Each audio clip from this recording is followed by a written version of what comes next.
අද කතා කරන්න යන්නේ ඉන්වෙස්ට්මන්ට් ඉන්කම් ගැන. පර්සන් කෙනෙක්ගේ ඉන්කම් එක ගත්තොත් අපි කතා කරමු මුලදීම එම්ප්ලොයිමන්ට් ඉන්කම් එක ගන්න පුළුවන්. ඒ කියන්නේ රැකියාවෙන් ලබන ආදායම, ඊට අමතරව බිස්නස් එකකින් ලබන ආදායම සහ ඉන්වෙස්ට්මන්ට් එකකින් ලබන ආදායම. මේ තුනම පර්සන් කෙනෙක්ගේ ඉන්කම් එකට කැල් වෙනවා. බදු පදනමේ අර්ථය. අද ඉගෙන ගන්න යන්නේ ඉන්වෙස්ට්මන්ට් ඉන්කම් එකක් කොහොමද කැල් කරන්නේ කියලා පුද්ගලයෙකුගේ බදු පදනමට යටත්ව. ඇසබල් ඉන්වෙස්ට්මන්ට් ඉන්කම් එක කොහොමද කැල් කරන්නේ කියලා.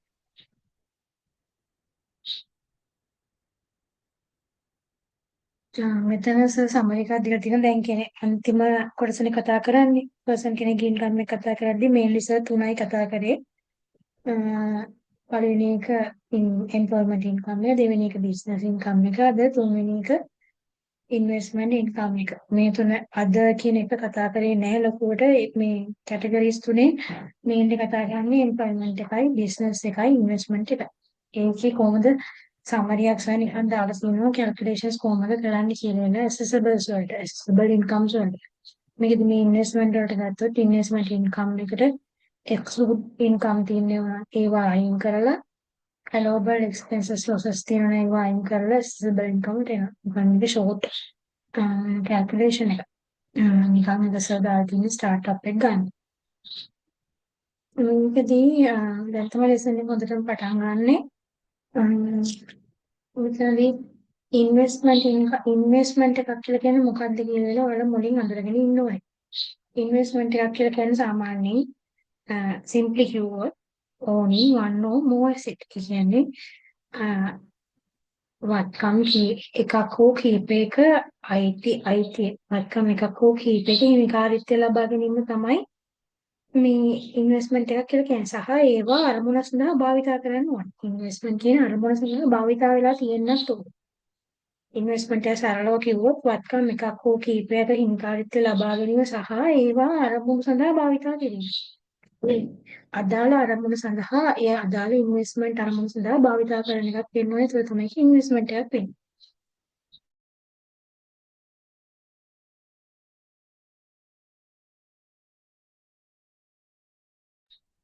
මෙතනදී මේ ඉන්වෙස්ට්මන්ට් වලට ඉන්ක්ලූඩ් කරන්නේ නැති දේවල්. ඉන්ක්ලූඩ් කරන්නේ නැති දේවල්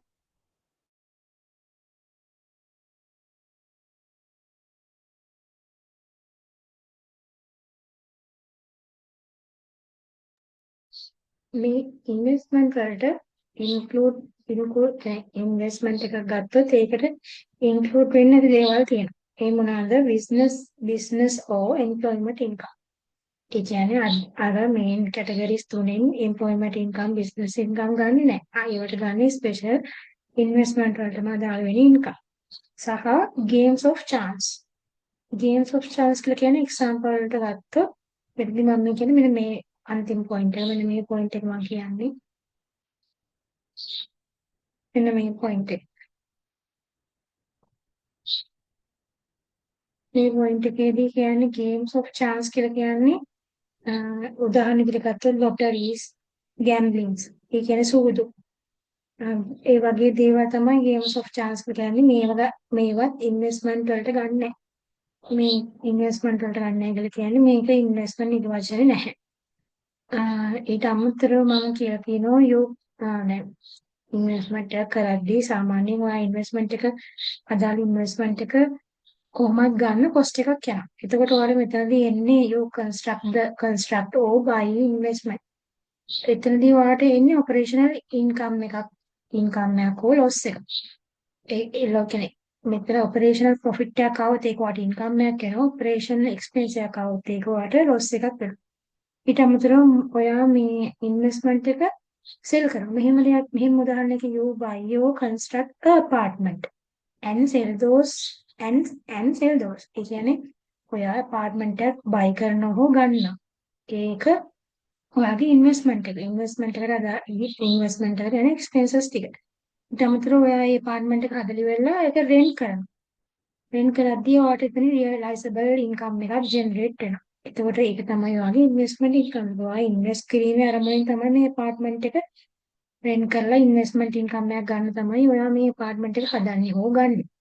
ඒකට හදන්නව ගන්නවට ඔපරේෂනල් ඉන්කම් එකක් ලොස් එකක් යනවා. ඒ කියන්නේ ලොස් එක කියන්නේ එක්ස්පෙන්ස් එකක් යනවා. ඊට පස්සේ ඒක ආයෙ රෙන්ට් එකට සෙල් කරාම ඒක වට ඉන්කම් එකක් වෙනවා. අන්න ඒ වගේ දෙයක් තමයි මෙතනදී ඉන්වෙස්ට්මන්ට් එකක් කියලා කියන්නේ. ඒක තමයි මෙතනදී මේන්ලි කියන්න ඕනේ.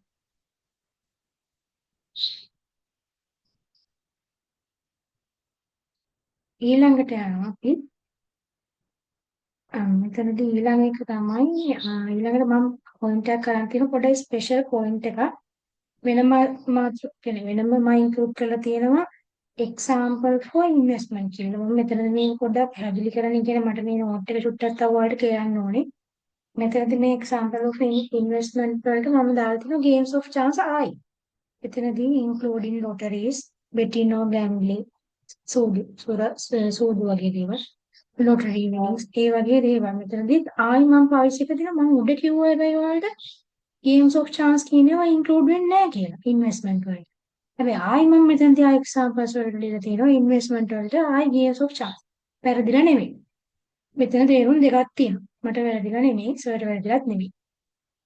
මෙතනදී මේ ඉන්වෙස්ට්මන්ට් එක අපි ඩෙෆිනිෂන් එක අර්ථකථනය කරද්දී ඉන්වෙස්ට්මන්ට් එක කියන්නේ මොකක්ද කියද්දී සෙක්ෂන් 195 වල ඉන්ටර්ප්‍රිටේෂන්ස් ඔක්කොම තියෙන්නේ ඒකනේ. ඒ ඉන්ටර්ප්‍රිටේෂන්ස් වලදී කියනවා ඉන්වෙස්ට්මන්ට් නිර්වචනයේට මේ ගේම්ස් ඔෆ් chance කියනවා ඈත් වෙන්නේ නැහැ කියලා. ඒ කියන්නේ මේ ගේම්ස් ඔෆ් chance වලින් එන ඒවා ඉන්වෙස්ට්මන්ට් ඇසෙට්ස් විදිහට සලකන්නේ නැහැ කියලා.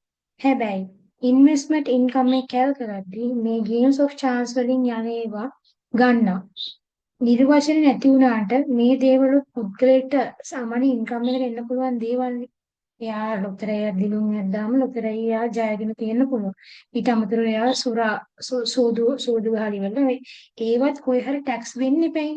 අන්නේ ටැක්ස් වෙන ටික අපි ගන්න ඉන්වෙස්ට්මන්ට් ඉන්කම් එකට කැල්කියුලේෂන් පර්පස් එකට සහ ටැක්සබල් පර්පස් එකට අපි games of chance investment income එක කැල් කරද්දි ගන්න.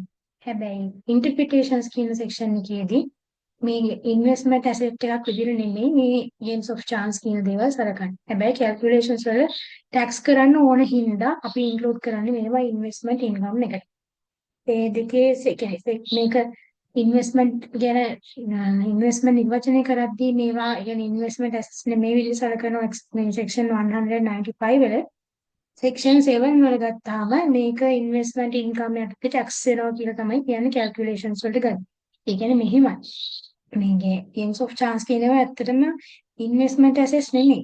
ඒවා වෙනම කැටගරිස් වලට යටට දේවල්. සූදු ගාද්දී ඒවා ඉන්වෙස්ට්මන්ට් නෙමෙයි සාමාන්‍යයෙන් පුද්ගලයෙකුට ලබන්න පුළුවන් තවත් ආදායම් જાතිනිය. එතකොට ඒවා ඉන්වෙස්ට්මන්ට් ඇසෙට්ස් නෙමෙයි. හැබැයි මේවා කොහේ හරි මේවා ටැක්ස් වෙන්නත් එපැයිනේ මිනිස්සෙගේ මේ ලබන ආදායම. ඔය කියන්නේ රජයට රජයට මේවා අල්ලගන්නත් එපැයිනේ මේ ආදායම් ටැක්ස් කරන්න. ඒකට මේ ආදායම් ටැක්ස් කරන්න කැල්කියුලේෂන්ස් පාර්ට් එකට දාද්දී ඇඩ් කරන්නේ ඉන්වෙස්ට්මන්ට් ඉන්කම් වලට. ඒකයි මෙතන තියෙන වෙනස. මොනවද මේ ඉන්වෙස්ට්මන්ට් ඉන්කම් වලට අයත් වෙන්නේ? ඉන්වෙස්ට්මන්ට් ඉන්කම් වලට අයත් වෙනකොට කැටගරිස් ටිකක් දීලා තියෙනවා. ඉන්වෙස්ට්මන්ට් ඉන්කම් වල කැල්කියුලේට් ගන්න පුළුවන් දේවල්. ඩිවිඩන්ඩ්ස්. ඩිවිඩන්ඩ්ස් ගන්න පුළුවන්. අර මං කිව්වා බිස්නස් ඉන්කම් එක කැල්කියුලේට් ඩිවිඩන්ඩ්ස් අඩු කරන්න දෙන්නේ නැහැ. හැබැයි ඉන්වෙස්ට්මන්ට් ඉන්කම් එක කැල්කියුලේට් ඩිවිඩන්ඩ්ස් ගන්නවා. ඩිවිඩන්ඩ්ස් කියලා කියන්නේ ෂෙයාර්ස් වලින් ගන්න ඩිවිඩන්ඩ්ස්. ඊට අමතරව ඉන්ට්‍රෙස්ට් එක. මෙතන මේ ඉන්ට්‍රෙස්ට් එක කියලා කියන්නේ සේවින්ග්ස් වලින් ෆ්‍රොම් සේවින්ග්ස් ඩිපොසිට්ස් වලින් ලැබෙන ඉන්ට්‍රෙස්ට් එක. ඊට අමතරව ඩිස්කවුන්ට්. මෙතන මේ from the paid bill කියනට වැඩිය මේක financial returns කියලා දානවා. from the financial returns. financial මොන හරි ඔයා treasury bill එක හරි bond එක හරි ඉන්වෙස්ට් කරලා තියෙනවා නම් ඒක ඩිස්කවුන්ට් ප්‍රයිස් එක ඔයාට මෙතනදී ගන්න පුළුවන් ඉන්වෙස්ට්මන්ට් ඉන්කම් එකක් විදිහට. කියන්නේ මේ වගේ අවස්ථාවක්. ඔයා ඒ බිල් එක ට්‍රෙෂරි බිල් එකක් ඔයා එකට ට්‍රෙෂරි බිල් එකට ඔයා ඉන්වෙස්ට් කරනවා කියලා හිතන්නකෝ. ඒතර ට්‍රෙෂරි බිල් එක ඔයා මුලින් ගන්න රුපියල් 900ට. හැබැයි ඒක මැචියුරිටි වෙනකොට ඔයාලට රුපියල් 1000ක් ලැබෙනවා. ඒතර ඒ අතර වෙනස 100යිනේ. ඒ 100ත් ගන්න පුළුවන් ඔයාලට ඉන්වෙස්ට්මන්ට් ඉන්කම් එකක් විදිහට. ඒක තමයි මෙතන මේ ඩිස්කවුන්ට් එක කියලා කියන්නේ. ඊට අමතරව charges, annuities, rents, premiums, royalties වගේ දේවල් investment income වලට ගන්න පුළුවන්.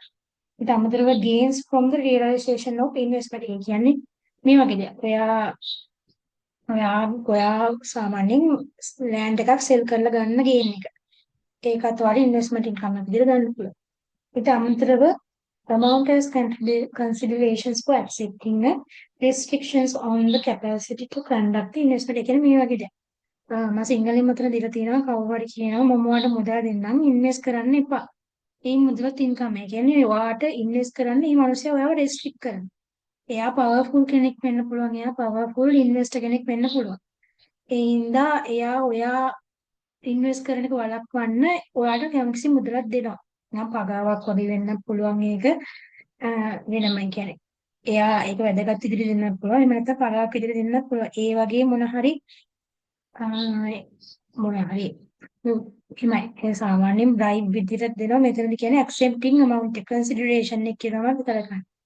ඒ වගේ දෙයක් දෙනවා නම් ඒකත් ඉන්කම් එකක් විදිහට ගන්නවා. ඉන්වෙස්ට්මන්ට් ඉන්කම් එකක් විදිහට. ඊට අමතරව gift received by the person in respect of investment. ඒ කියන්නේ ඔයා කරපු ඉන්වෙස්ට්මන්ට් එක වෙනුවෙන් තව මිනිස්සෙකුට ඇප්‍රීසියේෂන් එකක් විදිහට gift එකක් දෙනවා නම් ඒකත් ඉන්වෙස්ට්මන්ට් ඉන්කම් එකක් විදිහට හැල් කරනවා. ඊට අමතරව රෙන්ට් ඉන්කම් එක. ඔයා මොන හරි ඉන්වෙස්ට්මන්ට් එකක් කරලා මම කලින් කිව්වා වගේ උදාහරණ ඇපාර්ට්මන්ට් එකක් ඔයා ඇපාර්ට්මන්ට් එකක් හදනවා. හදලා ඒක රෙන්ට් පර්පස් එකට ඔයාගේ ඉන්වෙස්ට්මන්ට් එකක් විදිහට ඔයා ඒක රෙන්ට් කරනවා. ඒකෙන් ලැබෙන රෙන්ට් එකත් ඉන්වෙස්ට්මන්ට් ඉන්කම් එකක් විදිහට ගන්න පුළුවන්. මේ දේවල් ඉන්වෙස්ට්මන්ට් ඉන්කම් එක ඇසෙසබල් ඉන්වෙස්ට්මන්ට් ඉන්කම් එක කැල් කරද්දි ගන්න පුළුවන් දේවල්. ඊළඟ සබ් ටොපික් එකකින් කියන්නේ මේ ඉන්වෙස්ට්මන්ට් ඉන්කම් එක කැල් කරද්දි සමහර එක්සෙම්ප්ටඩ් දේවල් වෙනවා එක්සෙම්ප්ටඩ් දේවල් තියෙනවා කියලා. ඒ කියන්නේ සමහරක් ඒවා අපිට මේ ඔය කියන්නේ free from tax මේවා taxable වෙන්නේ නැති දේවලුත් තියෙනවා.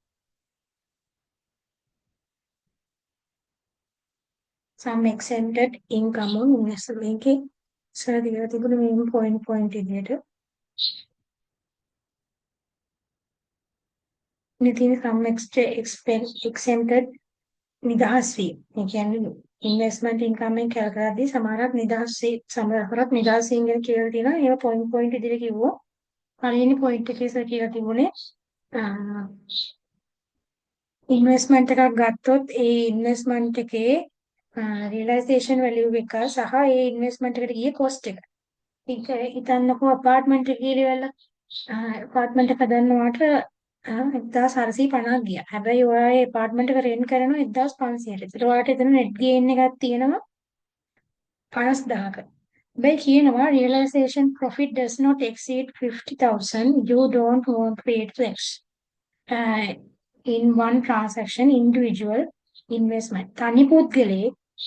තනි පුද්ගලයෙක් එකවරකදී කරන ට්‍රාන්සැක්ෂන් එක තමයි මේක වැලිඩ් වෙන්නේ. ඒ කියන්නේ කීප සැරයක්ම කරනවා නම් මේක වැලිඩ් වෙන්නේ නැහැ මේ ට්‍රාන්සැක්ෂන් එක.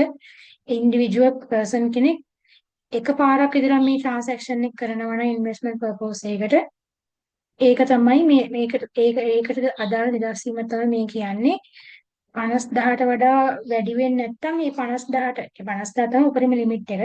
ඒ 50000ට ඔයා ටැක්ස් එක පේ කරන්න ඕනේ නැහැ. ඒක හෝ ලක්ෂ 6 ඒ කියන්නේ year of assessment එකට ලක්ෂ 6ට වඩා පණින්න නැත්නම් මේ total transaction එක මේ කියන්නේ අවුරුද්දට ලක්ෂ 6ට වඩා ලක්ෂ 6ක් පණින්න නැත්නම් මේ ඒක taxable වෙන්නේ නැහැ. ඒ කියන්නේ කොහොමද කියන්නේ? ඒක one transaction එකදී 50000 සීමාව පණින්න නැත්නම් ඔයාලා tax pay කරන්න ඕනේ නැහැ.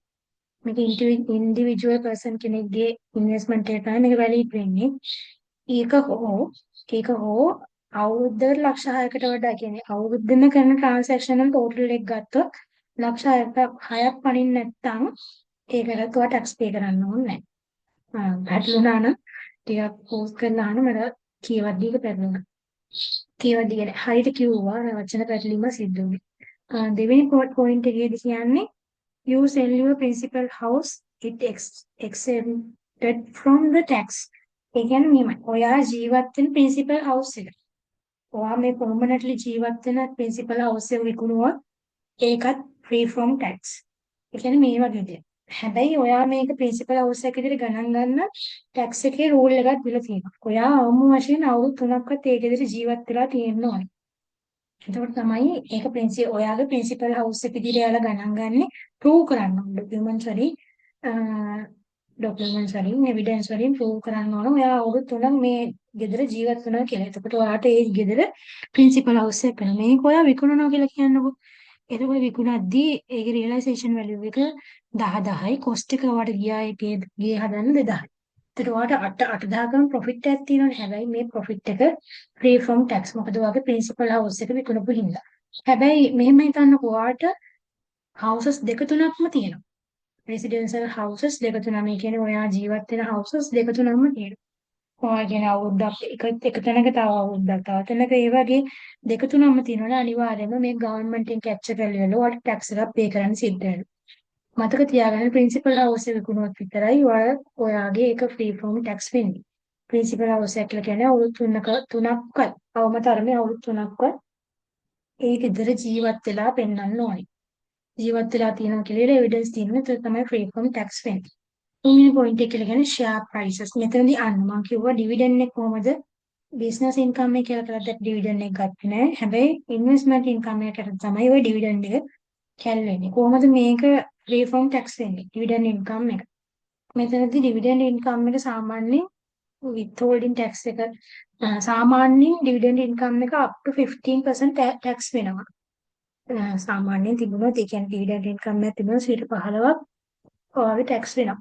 හැබැයි ගොඩක් කම්පැනිස් ඩිවිඩන්ඩ් ඔයාලට ඩිස්ට්‍රිබියුට් කරන්නේ withholding tax එකෙන් අඩු කරලා. ඔයාගේ එම්ප්ලොයිමන්ට් ඉන්කම් එකෙන් හෝ ඔයා රැකියාවෙන් උපයන ආදායමෙන් withholding tax එකක් අඩු කරලා ඉවරලා එම්ප්ලොයර් අයිලන්ඩ් රෙවිනියු ඩිපාර්ට්මන්ට් එකට යවනවනේ. ඒ withholding tax එක ඇතුලේ මේ dividend income එකට දාලා 15% උත් ඇඩ් වෙලා තමයි අඩු වෙන්නේ. ඒ වගේ ඇඩ් වෙලා තියෙනවා නම් ආයෙ ඔයා දෙපාරක් tax ගෙවන්න ඕනේ නැහැ. ඒක ප්‍රූව් කරලා ඉවරලා withholding tax එකේදී මේ dividend income එකට දාලා tax එක අඩු වුණයි කියලා මේ අපි එවිඩන්ස් පෙන්නුවොත් net value එක පෙන්නුවොත් ඔයාට ආපහු tax එක ගෙවන්න ඕනේ නැහැ dividend income. එහෙම නැතුව withholding tax එකේදී ඒක අඩු වෙලා නැත්තම් ඔයා dividend income එකට 15%ක සාමාන්‍ය rate එකකට tax ගෙවන්න ඕනේ. ඒක තමයි එතනින් කියන්නේ. ඊළඟ point එකේ තමයි අර ඩිස්කවුන්ට්ස් ගැන කියන්නේ. ඩිස්කවුන්ට්ස් දැන් මෙතන කියනවානේ මේ ඩිවිඩන්ඩ්ස් වලට ගන්න පුළුවන් ඩිස්කවුන්ට්ස් කියලා. එතනදී කොහොමද මේක කොච්චර දුරකට නිදහස් වෙනවද කියලා බැලුවොත් මෙතනදී මේක දැන් හිතන්නකෝ එක්සැම්පල් එකක් විදිහට ඔයා මේක ඇප්ලයි වෙන්නේ සාමාන්‍යයෙන් බොන්ඩ් වලට. බොන්ඩ් වල ඔයා ඉන්වෙස්ට් කරොත් තමයි මේ නිදහස් වීමකට ගන්න පුළුවන්. අනිත් ඒවා ගන්න බෑ සාමාන්‍යයෙන් normal treasury bills tax වෙනවා. taxable. මේක ඒ කියන්නේ ශ්‍රී ලංකන් government bond එකක් ගත්තොත් ඔයාලට ලැබෙන නිදහස් වීමක් ස්පෙෂල් නිදහස් වීමක් තමයි නේද ආදායම් වල නිදහස් වීමක් සිද්ධ වෙනවා ගවර්න්මන්ට් බොන්ඩ් එකකදී ඔයා ඉන්වෙස්ට් කරා. මෙතනදී අර අන්තිම පොයින්ට් එක කියලා if you are non resident in investment in treasury bill free from tax. ඒ කියන්නේ සාමාන්‍යයෙන් treasury bill taxable වෙනවා. හැබැයි ඔයා non resident කෙනෙක් විදිහට ලංකාවේ treasury bill එක ඉන්වෙස්ට් කරොත් ඒක free from tax කියලා තමයි කියන්නේ. මේ 4th point එකෙන් කියන්නේ ශ්‍රී ලංකන් ගවර්න්මන්ට් බොන්ඩ් එක සවරින් බොන්ඩ් එක ඔයා ඉන්වෙස්ට් කරොත් ඔයාට මේ එන ඩිස්කවුන්ට් එක ෆ්‍රී ෆ්‍රොම් ටැක්ස් කියලා තමයි ඉගෙන ගන්න ඕන. එතන මේ වගේ අවස්ථාව ඔයා 900කට ඒ බොන්ඩ් එක ගන්න. හැබැයි ඒකෙදි මැචුවර්ඩ් වුණාට පස්සේ සාමාන්‍යයෙන් ඔයාට රුපියල් 100ක ගේන්න ඩිස්කවුන්ට් එකක් එනවා කියලා කියන මැචුවර්ඩ් වෙනවා 10යි.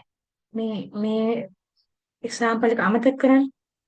මෙහෙම හිතන්නකෝ බොන්ඩ් එක ඔයා රුපියල් 900ක් දීලා ඉන්වෙස්ට් කරලා බොන්ඩ් එකක් ගන්න. ඊට පස්සේ ඔයාට ඒක මැචුවර් වෙන කාලෙදී රුපියල් 10ක් ලැබෙනවා. ඒතර එතන රුපියල් 100ක ඔයාට ඩිස්කවුන්ට් ප්‍රොෆිට් එකක් කියන්නේ ගේන් එකක් තියෙනවා කැපිටල් ගේන් එකක් තියෙනවා. මේ කැපිටල් ගේන් එක ඩිස්කවුන්ට් යන්නේ ඔයාට. එතකොට ඒ ඩිස්කවුන්ට් එක ෆ්‍රී ෆ්‍රොම් ටැක්ස්. මේකදී ඔලුවට දාගන්න ඕන ශ්‍රී ලංකන් ගවර්න්මන්ට් බොන්ඩ් එක ඇප්ලයි කරොත් විතරයි ඔයාට මේ නිදහස් වීම හම්බෙන්නේ. මේ normally treasury bills taxable කියලා තමයි අපි කියන්නේ. ඊට පස්සේ අන්තිම පොයින්ට් එක මම තව පොයින්ට් එකක් මෙතන ලියන්න ඕන හතරින් පොයින්ට් එකට අමතරව lottery winning up to 500,000. ඒ කියන්නේ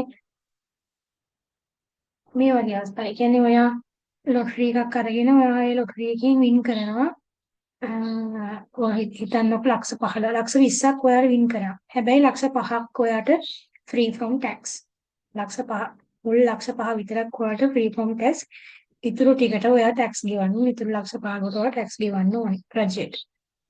මේ තමයි යම් කිසි නිදහසින් ටිකක් කිව්වා. ඒ ටික තමයි මේ පොයින්ට් වලින් පැහැදිලි කරන්නේ. ඊට පස්සේ කියලා තිබුණා ම්ම්,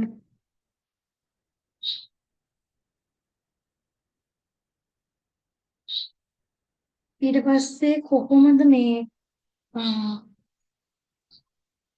කොහොමද මේ ඉන්වෙස්ට්මන්ට් ඉන්කම් එක කවුන්ට් කරන්නේ? ඒ කියන්නේ අ, ගිණුම්ගත කරන්නේ කොහොමද කියලා වෙන ක්‍රම දෙකක් තියෙනවා. ඒක ක්‍රම දෙක වෙන වෙන්නේ ඉන්ඩිවිජුවල්ස්ට කොහොමද, කෝපරේට් වලට කොහොමද කියලා වෙන. ඉන්ඩිවිජුවල්ස් ඉන්වෙස්ට්මන්ට් ඉන්කම් එක කවුන්ට් කරද්දී කවුන්ට් කරනවා කෑෂ් බේසිස්. මුදල් පදනමට තමයි එයාලා මේ කෑෂ් බේසිස් තමයි එයාලා ඉන්වෙස්ට්මන්ට් ඉන්කම් එක ගිණුම්ගත කරන්න ඕන කැල්කියුලේට් කරද්දිත් ඒ වගේ කෑෂ් බේසිස් වලට ඉන්ඩිවිජුවල් පර්සන් කෙනෙක්. එයා එන්ටිටි එකක් නෑ කියන්නේ කම්පැනි එකක් නම් එයා ඇක්රුවල් බේසිස් උපචිත පදනමට හෝ එහෙම නැත්නම් කෑෂ් බේසිස්. ඒ කියන්නේ කම්පැනි එක අනුගමනය කරන මොන හරි බේසිස් එකක් තියෙනවා නම් ඒ විදිහට තමයි කැල් කරලා කවුන්ට් කරන්න ඕනේ කියලා තමයි ඔතනින් කියන්නේ. ඒක ලොකු දෙයක් නෑ. ම්ම්, ඊට පස්සේ ඩෙෆිනිෂන්ස් කියලා වෙලා සබ් ටොපික් එකක් යටතේ කීපයක් කතා කරා. පළවෙනි ඩෙෆිනිෂන්ස් වලට ගත්තේ ඩිවිඩන්ඩ්. ඩිවිඩන්ඩ් ගැන මෙතනදී ලොකුවට කතා කරනවා ටිකක් ඒකින්ද ඩිවිඩන්ඩ් ගැන ඔළුවේ තියාගන්න. මොකද මේක බිස්නස් ඉන්කම් එකේදී ගත්තේ නෑ. මේ ඩිවිඩන්ඩ් කියන එක මේන්ලි ස්පෙෂල් කැටගරයිස් වෙන්නේ ඉන්වෙස්ට්මන්ට් ඉන්කම් එක යටතේ. ඒ හින්දා මේ ඩිවිඩන්ඩ් වලට ලොකු රේට් එකක් පාඩමේ දීලා තියෙනවා. ඩිවිඩන්ඩ් ගැන තමයි මෙතනදී කියන්නේ. ඒකේදී මෙන්න මේ වගේ සයිට් එකක් දීලා තියෙනවා. මෙන්න මේ වගේ ලොකු සයිට් එකක් දීලා තියෙනවා. මේක කෙටියෙන් මොකද්ද මේක කියන්නේ කියලා කිව්වොත් මේකද කියන්නේ මුලින් අඳුර ගන්න ඕන මොකද්ද ඩිවිඩන්ඩ් එකක් කියන්නේ කියලා. ඩිවිඩන්ඩ් එකක් කියලා කියන්නේ සාමාන්‍යයෙන් පේමන්ට් එකක් කම්පැනියක් කරන පේමන්ට් එකක් තමන්ගේ ෂෙයා හෝල්ඩර්ස්ලට එයාලගේ රිටර්න් එක වගේ. එහෙනම් මෙහෙමයි. Dividend is a payment made by a company to its shareholders as return on their investment. Company එක මොකක් හරි කරලා තියෙන ඉන්වෙස්ට්මන්ට් එකක් හෝ ප්‍රොෆිට් එකකින් ගෙවනු ලබන ප්‍රතිගෙවීම එයාලගේ ෂෙයා හෝල්ඩර්ස්ලට ගෙවන ප්‍රතිගෙවීමනේ ඔය ඩිවිඩන්ඩ් එකක් කියලා කියන්නේ. එතකොට මේ ඩිවිඩන්ඩ් එකට මොනවද ඉන්ක්ලූඩ් වෙන්නේ? සාමාන්‍යයෙන් ඩිවිඩන්ඩ් එකක් කියලා කියන්නේ not only cash විතරක් නෙමෙයි. මේ ඩිවිඩන්ඩ් එකක් ගෙවන්න පුළුවන් විවිධාකාර ක්‍රම තියෙනවා කම්පැනි එකට. පළවෙනි විදිහට in-kind payments ගෙවන්න පුළුවන්. in-kind payments කියලා කියන්නේ assets වලින් ගෙවන්න පුළුවන් ඩිවිඩන්ඩ් එක. කෑෂ් විදිහටම ගෙවන්න ඕනේ කියලා නීතියක් නැහැ ඩිවිඩන්ඩ් එක. කම්පැනි එකට කෑෂ් නැත්තම් කම්පැනි එක සමහරක් වෙලාවට ඒ ඩිවිඩන්ඩ් වල තියෙන වටිනාකමට ඇසෙට් එකක් දෙනවා කම්පැනි එකේ තියෙන ෂෙයා හෝල්ඩර්ස්ට. එහෙම ගෙවන්න පුළුවන්. එහෙම නැත්නම් කන්ස්ට්‍රක්ටිව් ඩිස්ට්‍රිබියුෂන්ස් විදිහට ගෙවන්න පුළුවන්. මේ කන්ස්ට්‍රක්ටිව් ඩිස්ට්‍රිබියුෂන්ස් කියලා කියන්නේ ප්‍රොෆිට් එක බෙදෙන තවත් මෙතඩ් එකක්. ඒක කන්සිඩර් කරන්න ඕනේ නිකම් මතක තියාගන්න. ඊට අමතරව බෝනස් ෂෙයා විදියට. බෝනස් විදියට නිකුත් කරන්න පුළුවන් ඩිවිඩන්ඩ්ස්. මේවා කියන්නේ ඩිවිඩන්ඩ්ස් නිකුත් කරන්න පුළුවන් ක්‍රම. හැබැයි මේ ඩිවිඩන්ඩ්ස් නිකුත් කරද්දී කම්පැනි එකට ඩිවිඩන්ඩ්ස් රිඩියුස් වෙන ක්‍රමක් තියෙනවා. ඒ කියන්නේ මේ ගෙවන ඩිවිඩන්ඩ්ස් ප්‍රමාණය රිඩියුස් වෙන අවස්ථාවක් තියෙනවා. මොනවද ඒ කියන්නේ අඩුවෙන් ඩිවිඩන්ඩ්ස් ගෙවන්න වෙන අවස්ථාවක් තියෙනවා. ඒ කියන්නේ මේ වගේ අවස්ථාවක්. ෂෙයා හෝල්ඩර්ස්ලා නැවත එයාලගේ ඒ කියන්නේ ෂෙයා හෝල්ඩර්ස්ලා එයාලගේ මොන හරි පේමන්ට් නැවත කළා තියෙනවා. ඒ වගේ වෙලාවකට ෂෙයාර්ස් මොන හරි විකුණලා ඒ වගේ දේවල් වලදී ඒකට මේ ඩිවිඩන්ඩ් ගෙවන එක අඩු වෙනවා. අඩු වෙන අවස්ථාවක් තමයි කියන්නේ. ඊට අමතරව විත් හෝල්ඩින් ටැක්ස් එකෙන් යම්කිසි ප්‍රමාණයක් අඩු කරලා තියෙනවා නම් එතනදී අර ඩිස්ට්‍රිබියුටිව් කරන්න ඕන ප්‍රමාණය අඩු වෙනවා කියලා තමයි කියන්නේ. ඒ ටික තමයි ඔය නිර්වචනදී කියන්නේ. it covers කියන කොටසේදී මොනවද ඉන්ක්ලූඩ් වෙන්න පුළුවන් සහ ඒක අර ඩිවිඩන්ඩ්ස් ගෙවන ප්‍රමාණය අඩු වෙන්න පුළුවන් ක්‍රම තමයි එතනදී කියලා තියෙන්නේ. ඒක තමයි අර සයිඩ් එකේ ටිකක් වැඩිපුර විස්තර දාලා කියලා තියෙන නිසා නිකන් සරලව කිව්වම මම දැන් මේ ඔයාලට විස්තර කරේ සරලව මේ හැබැයි ඒක විස්තරත්ව මේකේ තියෙනවා. ඊට පස්සේ මොනවාද ඩිවිඩන්ඩ් එක්සෙම්පෂන් ඩිවිඩන්ඩ් නිදහස් වේ. ඒ කියන්නේ ඩිවිඩන්ඩ්ස් ඊට 15ක් ටැක්සබල් වෙනවනේ. ඒ කියන්නේ අමතර සර්කම්ස්ටැන්සස් තියෙනවා. ඒ කියන්නේ අර විත්හෝල්ඩින් ටැක්ස් එකත් එක්ක අඩු වෙලා තියෙනවා නම් ඕල්රෙඩි ඩිවිඩන්ඩ් එකේ 15% ඔයා ආයි නැවත ගෙවන්න ඕනේ නැහැ ඩිවිඩන්ඩ්ස්. ඩිවිඩන්ඩ්ස් වල 15% ඒ කියන්නේ ඩබල් ටැක්සේෂන් එකක් වෙන්න ඕනේ නැහැ. විත්හෝල්ඩින් ටැක්ස් එකකින් අඩු වෙලා තියෙනවා නම් ඒක නෙට් නෙට් මේ නෙට් amount එක පෙන්නන වෙලාව ඔයාලට කියන්න පුළුවන් මෙන්න මේ ඕල්රෙඩි ඩිවිඩන්ඩ් වලට පේ කරලා තියෙන කියලා වෙන.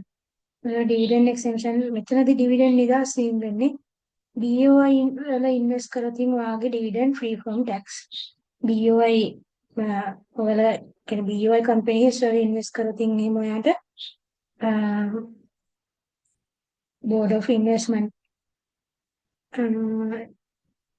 BOI එකේ ලියාපදිංචි වෙච්ච ආයතන වල ඉන්වෙස්ට් කරොතින් ඔයාට ඒකෙන් ලැබෙන ඩිවිඩන්ඩ් එක ෆ්‍රී ෆ්‍රොම් ටැක්ස්. දෙවෙනි පොයින්ට් එක කියලා කියන්නේ මේ වගේ දෙයක්. පැටල ගන්න එපා. දෙවෙනි පොයින්ට් එකේදී කියන්නේ මේ B person non resident කෙනෙක් විදිහට තමයි ඒවා අඳුරගන්නේ.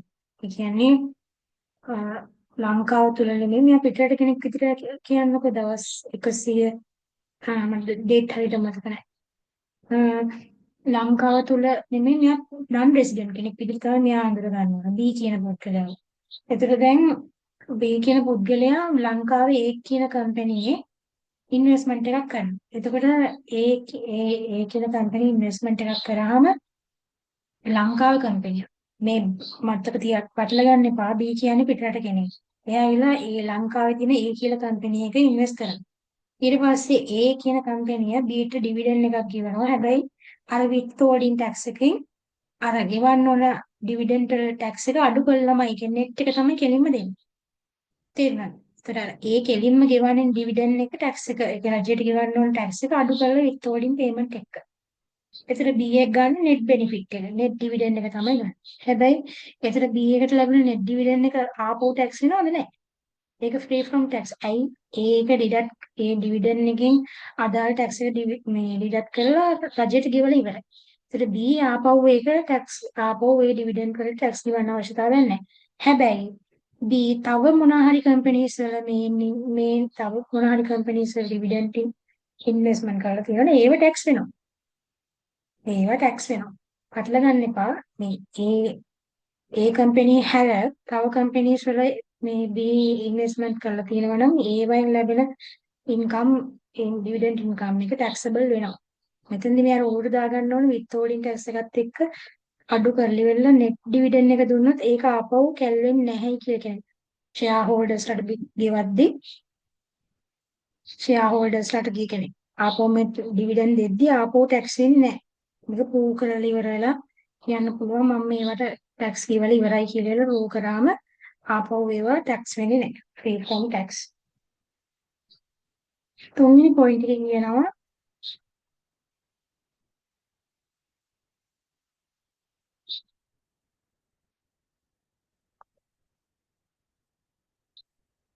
තුන්වෙනි පොයින්ට් එක කියන්නේ dividend declared by resident companies engaged in commercial hub activities. ඒ කියන්නේ commercial hub activities වල නියැලෙන companies dividend declare කරොත් ඒවත් free from tax කියලා තමයි කියන්නේ. commercial hub activities වල කියන්නේ මොනවද? commercial hub activities කියලා මේ වගේ වෙනවා. warehousing and distributions, international trading, logistics වගේ දේවල් කරන ආයතන ඩිවිඩන්ඩ් ඩික්ලරේෂන් එකක් කරොත් ඒ ඩිවිඩන්ඩ්ස් ෆ්‍රී ෆ්‍රොම් ටැක්ස් කියලා තමයි තුන්වෙනි පොයින්ට් එකෙන් කියන්නේ. උදාහරණයක් විදිහට මම දාලා තියෙනවා company XYZ is a resident company. ලංකාවේ තියෙන company එකක් XYZ එක එයා commercial hub activities වල නියැලෙන company එකක්. එයාගේ profit එක ලක්ෂයයි. ඩිවිඩන්ඩ් ඩික්ලෙයාර් කරලා තියෙනවා 50,000 ඩොලර් 5000 ඩික්ලෙයාර් කරලා තියෙනවා. කාටද ජෝන් පීල්ස් ඉන්ඩිවිජුවල්ට එයාගේ ෂෙයා හෝල්ඩර්ට. එතකොට මේ ටැක්ස් බෙනිෆිට් එක කියලා කියනවා XYZ declares dividend $50,000 to Jones. Since XYZ is engaged in commercial hub activities, that dividend is tax free from tax. ඒ කියන්නේ commercial hub activities වල යන්නේ හින්දා XYZ ජෝන්ට ගෙවපු you want to declare කරපු dividends free from tax කියලා තමයි කියන්නේ. ඒ point එක පොඩ්ඩක් මතක තියාගන්න dividend සම්බන්ධයෙන්. ඊළඟට කියනවා relief කියන. dividend ගැන මම කිව්වා. ඊළඟට relief ගැන කතා කරමු.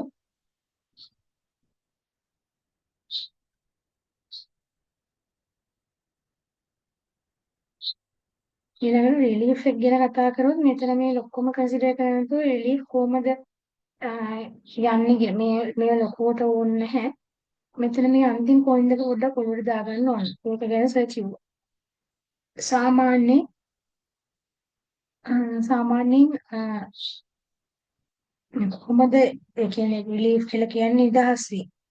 නිදහස් වීම ඉදදී ඇති නිදහස් වීම. මෙතනදී මේ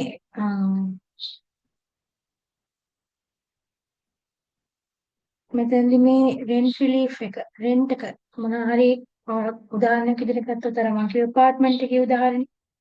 apartment එක අදලා ඒක investment purpose එකට ඔයා ඒක rent කරනවා. එතන මේ rent එක කොහොමද relief එක හම්බෙන්නේ? මේ rent එකට කොහොමද relief එක හම්බෙන්නේ investment income එක කරද්දී? gross rent income එක තියෙනවානේ. ඒ gross rent එක අනිවාර්යයෙන්ම gross එක ගන්න ඕනේ. gross rent income එක අදාළ දේවල් අඩු කරලා ඉවරලා අන්තිම gross rent income එකෙන් 25% relief එකක් තියෙනවලු rent එක. ඒ කියන්නේ 25% වෙන්න අපිට අඩු කරන්න පුළුවන්. income එක කැල් කරද්දී. එතකොට ඒක free from tax කියලා තමයි කියන්නේ. ඒක හැබැයි අයත් වෙන්නේ